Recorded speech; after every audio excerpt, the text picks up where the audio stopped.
Hello மீவர்ஸ், வணக்கம் and welcome back to my channel. Ayali சீரியலுடைய அடுத்த எபிசோடுக்கான ப்ரோமோ என்ன அப்படின்றத பார்க்கலாம். அதுக்கு முன்னாடி இது வரைக்கும் நம்ம சேனலை நீங்கள் சப்ஸ்கிரைப் பண்ணலாம்னா பண்ணிக்கிறேங்க. கூடவே இருக்க பெல் ஐக்கானையும் கிளிக் பண்ணி அதில் ஆல் அப்படின்ற ஆப்ஷனையும் கிளிக் பண்ணிக்கிறேங்க. அப்போ தான் நான் போடக்கூடிய வீடியோ உங்களுக்கு உடனுக்குடன் நோட்டிஃபிகேஷனாக வரும். சரி வாங்க, ப்ரோமோ என்ன அப்படின்றத பார்க்கலாம்.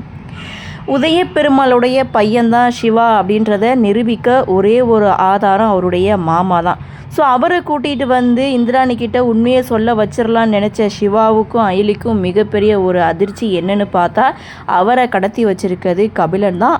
கபிலன் கிட்டேருந்து மீட்டுட்டு வந்தாக்க கபிலன் அவரை ஷூட் பண்ணிட்டாரு. இன்னொரு பக்கம் அயலியுடைய அம்மா பிரச்சனை ஒரு பக்கம் போயிட்டுருக்கு. அம்மாவை பற்றி அகிலாண்டேஸ்வரிக்கு தெரிஞ்சிருக்குமேன்னு சொல்லி அவங்கள தேடி ஒரு லொக்கேஷனுக்கு போன இடத்துல சில ரவுடி பசங்க அகிலாண்டேஸ்வரி கிட்ட பிரச்சனை பண்ணிக்கிட்டு இருக்காங்க. இதுதாங்க லாஸ்ட் எபிசோட்.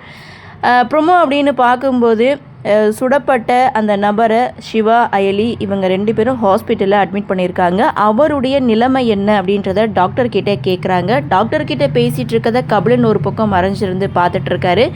அவரை போய் பார்க்கலாமா அப்படின்னு டாக்டர்கிட்ட இவங்க 2 பேரும் கேட்க, அவருக்கு ஊசி போட்டிருக்கு, 10 நிமிஷம் கழித்து போய் பாருங்கள் அப்படின்னு சொல்கிறாரு.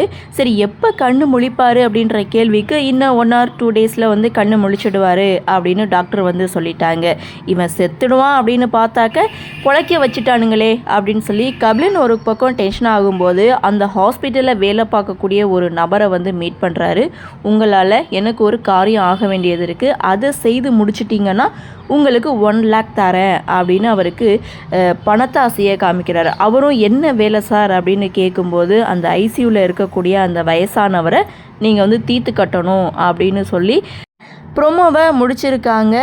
ஸோ ஒரு தடவை தான் தவற விட்டாங்க, மறு தடவையும் தவற விட்டுருவாங்களா, காப்பாற்றுவாங்களா அப்படின்ற எதிர்பார்ப்பாக இந்த ப்ரோமோ வந்து கொடுத்துருக்கு. சரி, என்ன நடக்குது, எப்படி உண்மையை நிரூபிக்கிறாங்க அப்படின்றத நாமளும் பொறுத்திருந்து பார்க்கலாம். இந்த ப்ரோமோ பற்றின உங்களுடைய கருத்தை வழக்கமுள்ள கமெண்ட்ஸில் பதிவு பண்ணுங்கள். இந்த வீடியோ உங்களுக்கு பிடிச்சிருந்தால் லைக் பண்ணுங்கள், ஷேர் பண்ணுங்கள், மறக்காமல் நம்ம சேனலை சப்ஸ்கிரைப் பண்ணிக்கிறீங்கன்னு சொல்லி இந்த வீடியோவிலிருந்து விடைபெறுகிறேன். நன்றி, வணக்கம்.